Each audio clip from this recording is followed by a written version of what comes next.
كورن حالة أو وضن كان بالحالة دي سنوجور به وضن كان حالة دي سآدي آد بأوفي عن هاي برضو وضن كان waxaa lagu bixiyay qabashadiisa jiddi badan iyo naf iyo maalba waa lagu bixiyay rag badan baa ku dhintay haddana ilaahay xamdiisa waxaan joognaa galabta waa degmada Owdi la dusheeda meel u jirta 2 kiiloomitir dusheeda ayaan joognaa waxaan hor fadhiya ma jiraan waxaan hor fadhiya waa shan wiil oo fil caari ah waxaan ku dhahdaa meelaha ka yimaada oo u waarsada oo ayaga maxaan ku dhahaa maalintana geedaha hoos kala habeenkina meelaha ka soo xabada rid baana fadhiya baa fadhiya marka waa arkaysaa marka nabadda iyo barwaaqada lagu jiro waad arkaysaa marka inta yartoo dhiman insha Allah waan dhameystirnaa socodkan ilaa intee in leeku soo socoteen oo idinka hawlgalka soo qaadeen ilaa socod intee leeg ba soo socoteen hal saaci bar baa soo socon wax dhibaato oo ama kala kulanteen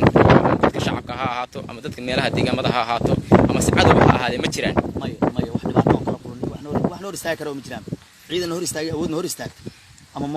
noo baba dhigta ama aan ka baqno horteena ma taagin muxuu yahay marka mowqifkiina iyo go'aankiina aad hadda ku socotaan oo isleeyihiin ilaahay maxaan ku raadin intee dala isleeyihiin horeen aad burka aragtaan talaabo hore u qaadaan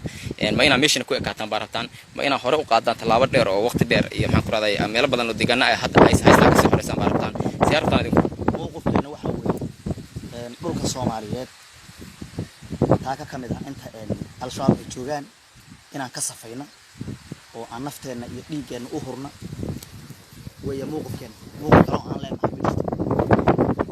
dadka shacabka ay sayidin la shaqeeyaan meelahan deegaamada degan iyo dadka beeroleyda meesha waxa u manaya beeroleyda u badan iyo dad shacab oo ganacsata oo maxaan ku iska shaqeysata xoogsata marka sayidin la shaqeeyaan shaqada ay la qabtaan ka waran sayidin la shaqeeyaan xoogada ma la shaqeeyaan aad iyo aad bay noola shaqeeyaan dadku waa dadkii aan ka nimid waa dadkeeni waa dadka aan tuutaha u wadana iyo dariiska aan u wadana weeye aad iyo aad bay noola shaqeeyaan ayaga la'aantoodna ma joognaan ba Owdi dadka haday si kula shaqeyn waxa aad tahay wax suur gelin kartaa cadawaysa marka dadka Owdi aad iyo aad bay noola shaqeeyaan waa ayaga inuu kala soo wax dhibaato anagana kama kulno anagana wax dhibaato kala ayagana nagala aad iyo aad markii dawladnimada in la soo gaarsiiyo oo wax loo qabto way u baahan ciidamada ayagoo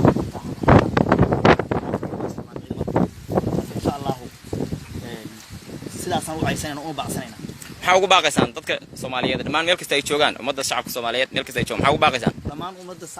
dadka shacabka Soomaaliyeed waxaan ugu baaqaynaa inay ciidamadooda iyo dawladooda iyo ciidamadooda xoogga dalka Soomaaliyeed ama kubawda qalabka sidaba ay garab istaagaan oo taakula ay u muujiyaan har iyo habeenba una soo sheegaan cadawga meelaha ay ku dhumanayaan hadii uu yahay mid meena gelinaayo hadii uu yahay mid maxaan ku dhahdaa qori wata inay u soo sheegaan si aan u soo qabanna aan uguna safayno gudahooda iyo dibadooda qasaare intee leeg baa gaaray nimanka cadawga al-shabaab intii ay wadankan aan ku soo qabsateen wax qasaare oo intee leeg baa gaarsiiseen idinka wax meed gaarsiiyay wallahi qasaare badan baa gaarsiin anaga wax ay gaarsiiyeen oo ilaahay awood ma jiraan wax iska yaro lacag saqiir oo jiraan oo laba qof wax saas laakiin qasaaraha ugu badan ayagaan gaarsiin waayo meenada ay dhigaan waan soo bixinaa kii qarxin lahaa waan soo qabanaa haddayna soo weeraraan 2 iyo 3 baa ka dhimata haddaan weerar ku qaadno kaba badan marka waxa weeye ayaga un baa 24 saac ila dad ilaahay la jira maan anaga ilaahay baa nala jira dadkeeni waan u dhimanaynaa 24 saac ayaga ku ilaahay la jira maahan waxa weeye wax walba ay sameeyaan dhagara ilaahay baa ayagana ku dhintay aad iyo aad baa u mahadsantahay taliye